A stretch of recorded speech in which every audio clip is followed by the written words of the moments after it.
Welcome, Thunderbird Nation, to the Thunderbird Coaches Show. Coming to you from our new home here at Cafe Sabor in Cedar City, home of the $8 burrito on Thursdays.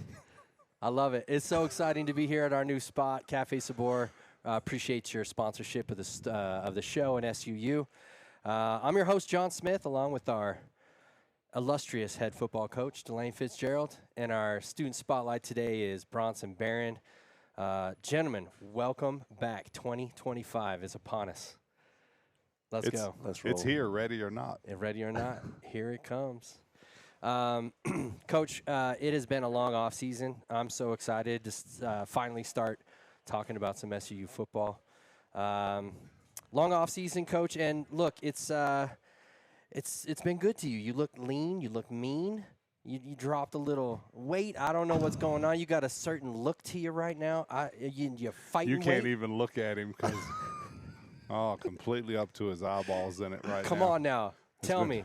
Have you been in the room? Have you been pushing the weights? What's going on? It's been a great off season. Yeah. I appreciate it. Lost it's been a great one. Some weight. It's been a great one. Got it. Hey, look, here's some interesting facts before we get into talking about the off season. We've got a couple interesting facts. DeLane Fitzgerald, you've just become the only head coach, I believe, in NCAA history to win games in D3, D2, FCS, and then you beat UTEP for an FBS win. You've won all across the board. Am I off there, or is that a thing? He leaves out the wonderful level of NAIA. Have you done NAIA? Yeah. Myself and our coaching staff, NAIA, D3, wow. D2, You FCS, coached any high school or middle school FBS. ball? No, but it's coming. My dream job, I want to be the assistant tight ends coach at Nelson County High School. There you go. Well, hey, you keep up this winning streak and you keep doing your thing, you'll have the pick of the litter. I bet Nelson might even reach out. You never know. They might. That call may come someday. Give you a shot. It's just a cool accolade. I mean, to see football at so many different levels and to have success. Just give us a quick 1 minute on what it means to you to be able to win at all those levels. More so than the wins, you remember the young men that you coached at each level and how much they liked playing. And it doesn't matter where you go. You always remember the kids that love to play the most. You know, the young men that really enjoyed life, really enjoyed football. John, if you go to the game-by-game memories, it always goes back to the buses. It always the bus trip. Oh, the bus trips in NAI, legendary. 22 hours each way. You deadhead at the 11-hour mark, and the stories will go for days. Yeah. But staying in the Roach motels and taking the cheapest bidder on a 22-hour bus trip, always an experience. I'm sure there's stories for days about breakdowns and all kinds of different salmonellas. Sleeping in convenience stores. Yeah, oh, wow. Oh, yeah. So you've seen it all. Hey, we had turned it. We had turned it and hit a pretty big lick at Frostburg, and the defense and myself and a couple trainers, we slept in the pilot. We slept in a pilot on the interstate. And hey, they do have showers. The lady hurt my feelings. She came in at like 5 in the morning. She said, sir, she goes, you got to wake up and move. And I went, huh? She goes, I have to start making Cinnabons. I was sleeping on the Cinnabon counter, didn't know it. We're going to dig deeper into that in another episode, but just congratulations from T-Bird Nation on winning all the way through. Again, NAIA, D3, D2, FCS, FBS, kind of a cool thing, man. Thank you. Well, let's talk a little bit about the off season. Let's give Thunderbird Nation a little taste of what goes on from January to July. I mean, people say off season and they might think that not a lot's going on. That's when the bread gets made, right? Yeah. Early. Let's talk a little bit about that. Bronson, what's your take? What happens in the off season from a player's perspective? You know, the off season is work. That's really what it is. You know, I think a lot of times people don't fully understand what an off season is like. But that's where it's really built. You start from the ground up during the off season, and you just take steps each and every day, whether it's in the weight room, running, whether you're with guys on your own. In my case, hey, Shane, Mark, Dev, Gabe, let's go throw. You know what I mean? Yeah. So it's work. That's really what it is. And it's not necessarily a bunch of football, but it's the foundation to where you can excel on the field. Yeah. So we're talking strength conditioning. Yes. We're talking about kind of perfecting the craft, like you said, maybe some player run practices, get some guys go out and throw some routes. Absolutely. Awesome. Coach, what does it look like from the coaching side on the OC? You get a little break from these guys, or are you still day-to-day with them? I'm day-to-day, and I've always been a day-to-day coach. And you try to make a little bit, if not all, of every weightlifting session. And there's a lot of moving parts, but you want the young men to get, they're trying to get 1% stronger, and they're trying to get 1% faster.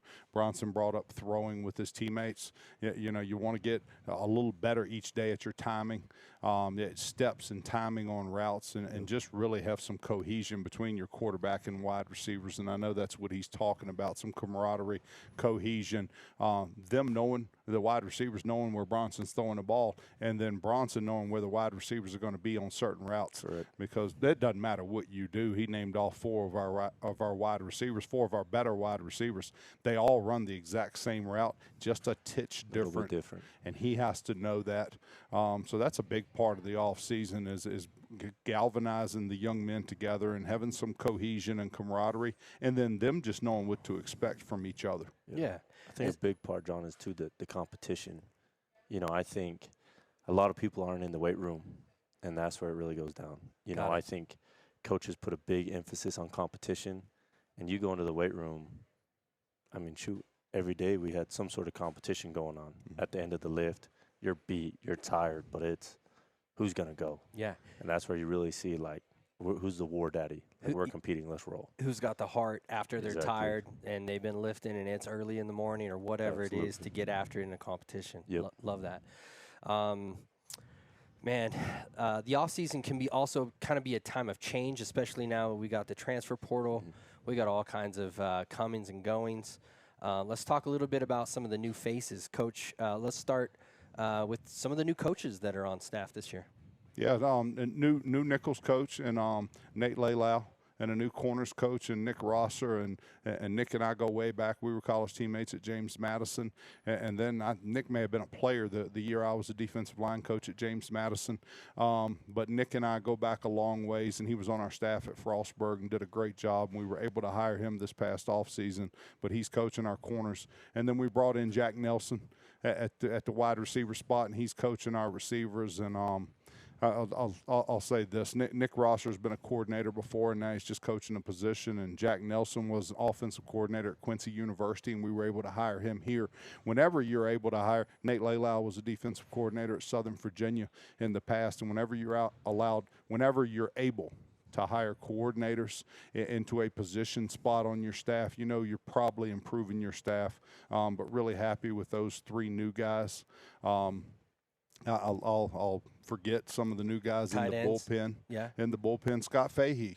Yeah, Scott Fahey. I feel like Scott's never left us. But Scott was our tight ends coach at Frostburg, and he's now here with us as tight ends coach and doing a great job with those guys.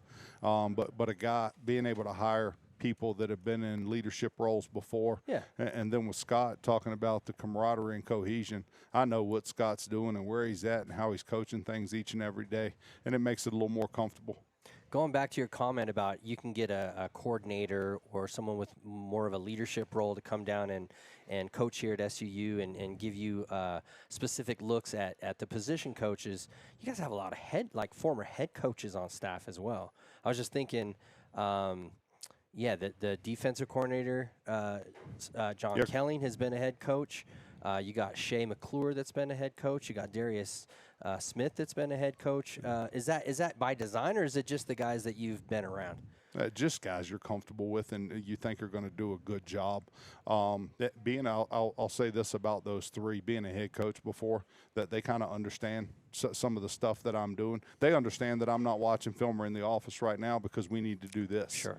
Because they've done it in the past. But, yeah, John Kelling was a head coach at Lock Haven University. Shea McClure was a head coach at Southern Oregon and Dixie State. And then Darius Smith was the head coach at Fort Lewis State. Yeah, that has to – they at least have to be able to relate to what you're going through as a head coach. Sure. And be able to maybe pick up some of those things that maybe someone that hadn't been in that role wouldn't know to go ahead and do just kind of off the cuff without being told. They know. Yeah, and then going back on, comfortable. Darius and I were roommates now 23 years Sure. ago. So we both GA'd and interned at James Madison together. So I have some comfort with him. John Kelling. John was with us at Frostburg as the DC for 6 years, and then Shay, who I knew through the coaching circles before we got here. But those three have been with us for 4 seasons, and I would have thought by now that several of them would have taken off and taken head coaching jobs again, or taking coordinator jobs elsewhere. They don't seem to have any interest. So seems to be a cohesive group, though. Like you had just mentioned, you're all comfortable with one another. You've been with one another a long time. Coach, I heard a stat that SUU has only had 3 back-to-back-to-back winning seasons over the last 90-plus years of their existence. We have an opportunity, right, this year. As a staff, I mean, you guys look at that kind of thing. Obviously, it's next opponent, next play. But it's cool to look back and say, hey, we have an opportunity to do something at this university that's only been done a handful of times. Yeah, it doesn't get done very often. But, 90 years of football, they've had 3 straight winning seasons 3 different times. We've got an opportunity to do it for the 4th time this fall. That's cool. John, that's one of our goals. It's a cool one. It's one of our goals. It's not the only goal. Yeah. Obviously, championships, winning the conference has to be up there in the goals. What are some of the goals that you have for the guys this year? Yeah, we're trying to win our rivalry game. We're trying to be undefeated at home. Like to make the postseason, and then we'd like to win the conference. In FCS football right now, it's easier to make the postseason than it is to win the conference. Yeah. But we'll take both this fall. Absolutely. Love it. Let's transition a little bit out of the off season. Unless you guys have any other words on the off season that you guys want to let T-Bird Nation in on. It was a good one. I was able to go check out some of the weightlifting sessions you're talking about, and see you guys throwing and the kickers kicking and everybody running. Looked like you guys are becoming a really tight-knit group. Absolutely. And that transitions into fall camp pretty great. Fall camp, now we get to go from lifting and running to putting on the pads and playing some football, learning assignments, learning scheme, et cetera, et cetera. It's a great time to assess and teach these young guys, the student athletes that we have. What have you seen so far? Break us down the first few weeks of camp and kind of what you've been able to observe as the coach. Yeah, been surprising on defense with the team speed and the way the young men there have bought into doing their assignment and how fast they're doing it. And John, pad level and hand violence and foot drive and our ability to run to the ball and then tackle when we get there has been really, really good. But proud of that group, and there's 48 guys on defense. Proud of the way that they have really, really bought into what John Kelly and his staff are selling on defense and what our coaching staff is trying to get across to them. Flip over on the offensive side, and we've been up and down. We've been up and down on offense, and I expect more consistency, and I expect us to play faster than we've played so far.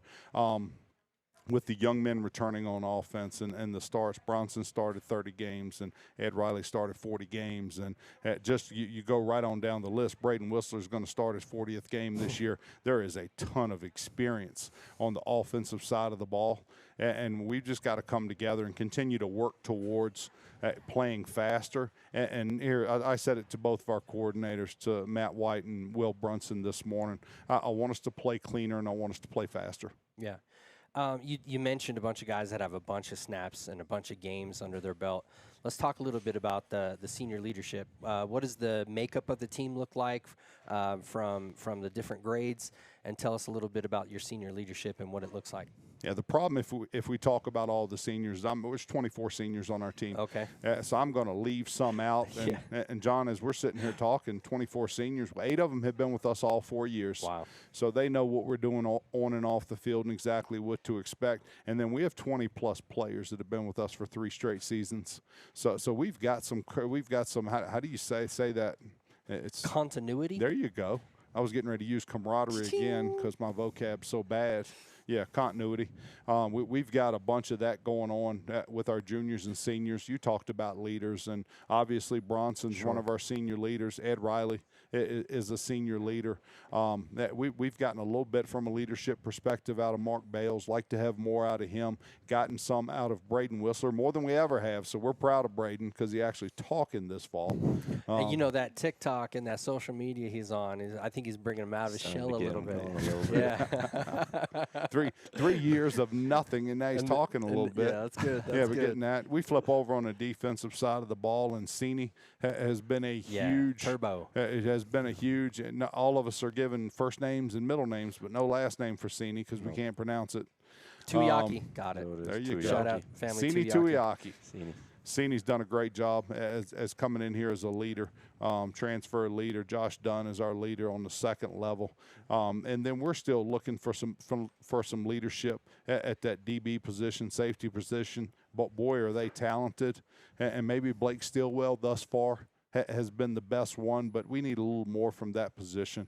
They're sitting here talking. We have 5 senior linebackers. Wow. Yep. We play 2 linebackers at a time, and we've got 5 senior linebackers. There's a lot of leadership at that position, and they're playing well thus far.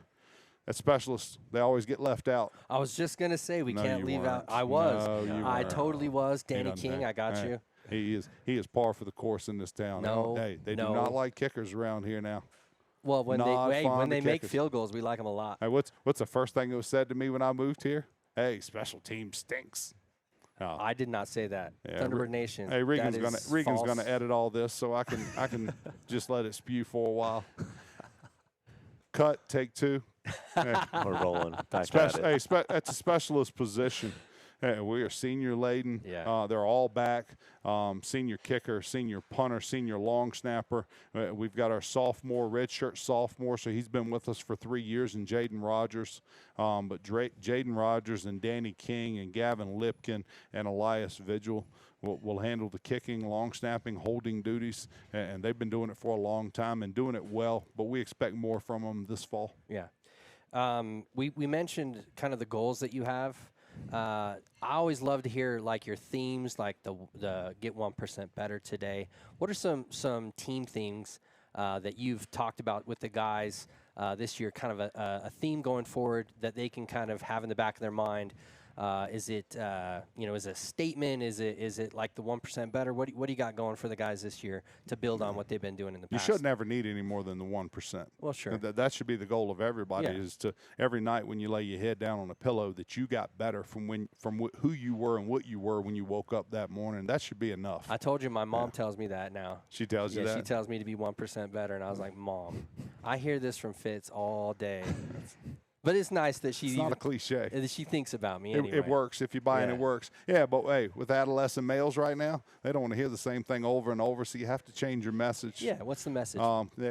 Bronson talked about it at the media days, pay the fee. Pay the fee. Yeah, pay the fee. Pay the fee is a big one with our team and with our strength and conditioning staff because you've got to pay a price to be pretty good in college athletics, and pay the fee is a good one. And then our motto for this fall is We Chase. And the we is whenever, wherever, whoever, yeah, with everyone.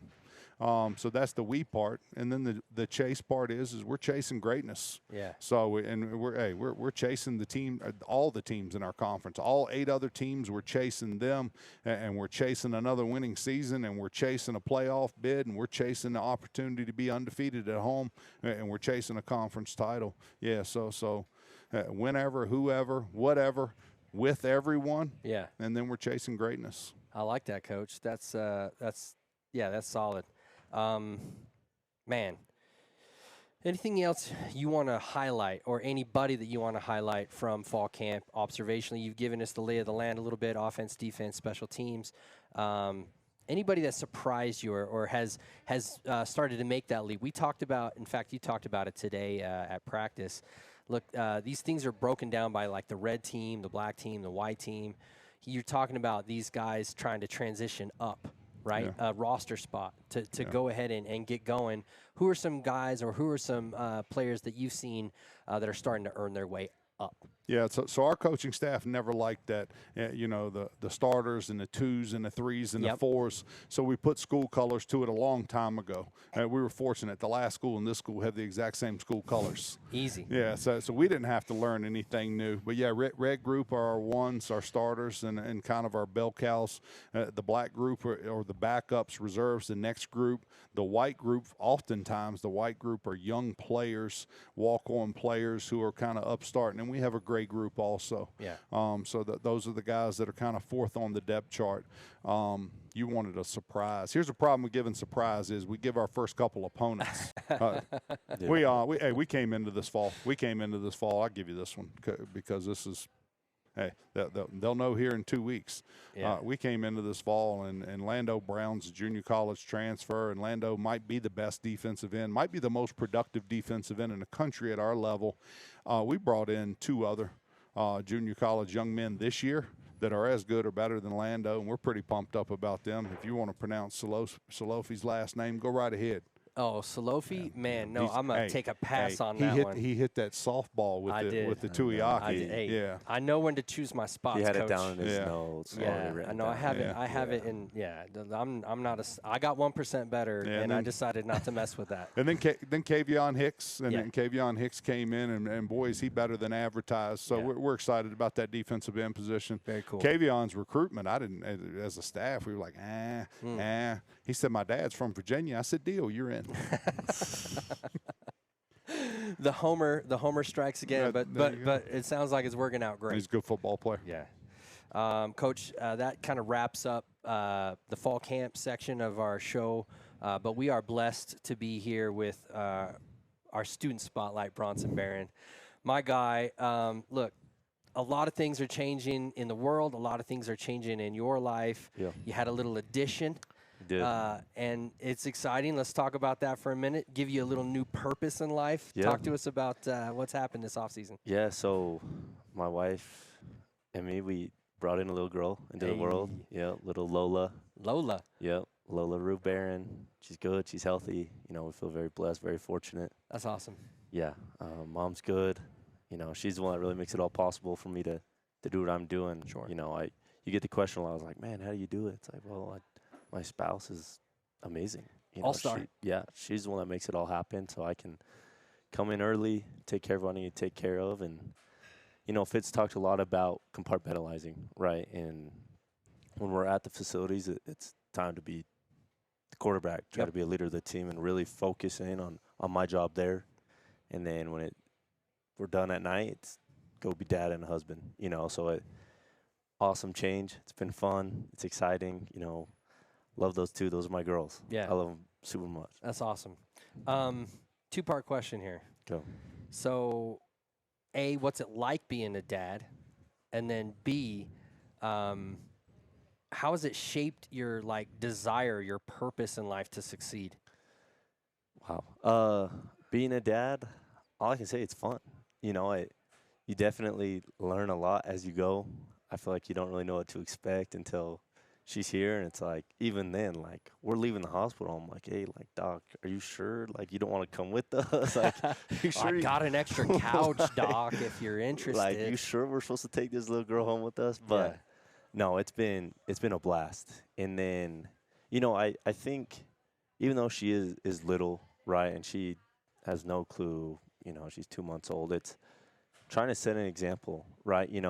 When I'm on the field and I wish I played perfect, but I don't, and being able to bounce back and make the corrections that I need to make. That's been a big thing that I've thought about, and just, giving my all, because if I'm going to teach her, Barons do it this way, there you go, then I better do it that way. This is the Barron way. Exactly, and I can't be a hypocrite. So really emphasizing that I'm doing what I'm supposed to so that I can be a parent and parent her that same way. But I can't do that if I'm not doing it. Very good. Very good. What are some things that are just so unexpected about being a parent? You mentioned coming from the hospital and the unknown, but it's there's got to be some things in there that are just no one told me about this. I'm fortunate. I have 5 older siblings. Okay. And they all have kids. So they kind of gave me a little bit of a rundown. Got it. But again, I don't really know if you can say like everything's just like what am I doing? read all the books, and it doesn't say anything about this in the books. Exactly. Like you just kind of roll with the punches. Yeah. That's a big thing is, hey, we take it day by day and we learn and we figure it out and talk with Kennedy about how we want to do certain things Sure. or what should we do. And we're grateful to have great parents. You know, my parents were great help and her parents were fantastic help where we can call and be like, hey, like, what do we do when this happens? Or what about this? So we're very fortunate to have good people around us to help us out. Very good.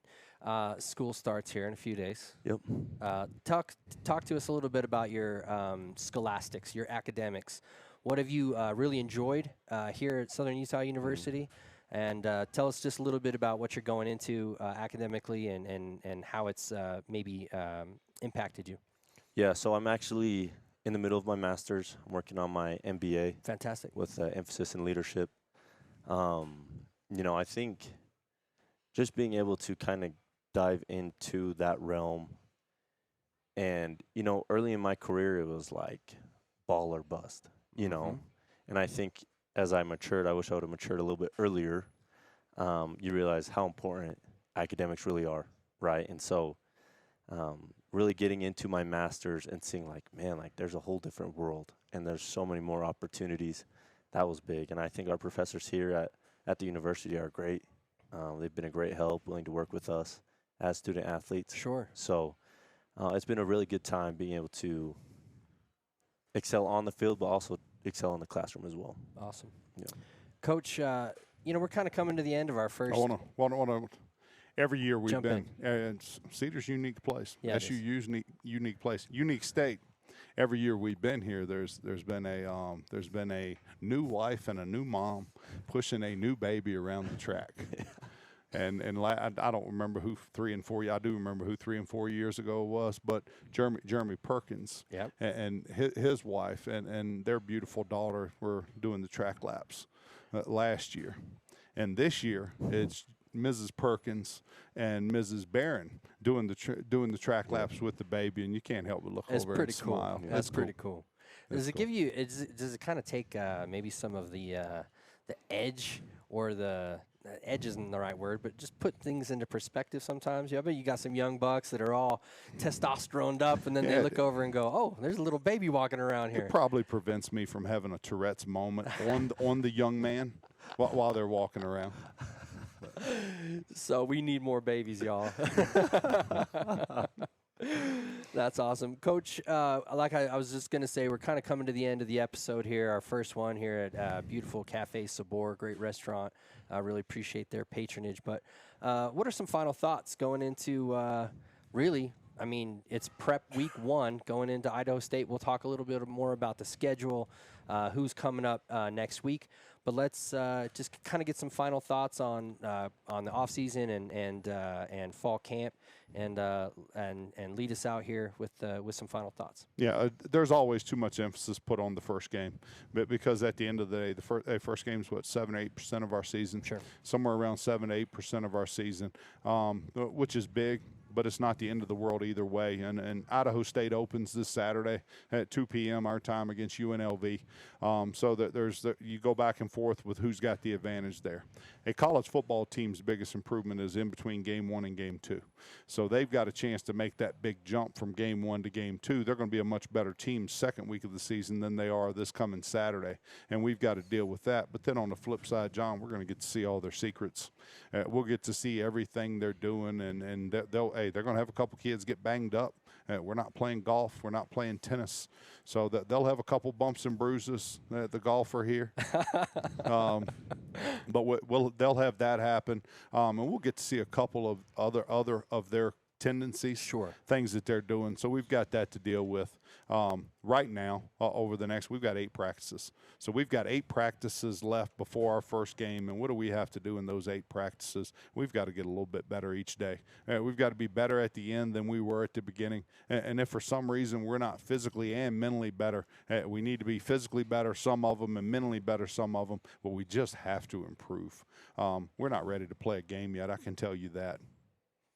8 more weeks to get that those questions answered by 8 more practices. Sorry, thank you. 8 more I practices. wish we had 8 more weeks. No, He would hate it from a coaching standpoint. Let's roll. 8 more practices to answer some of those questions and get ready. And T-Bird Nations is behind you.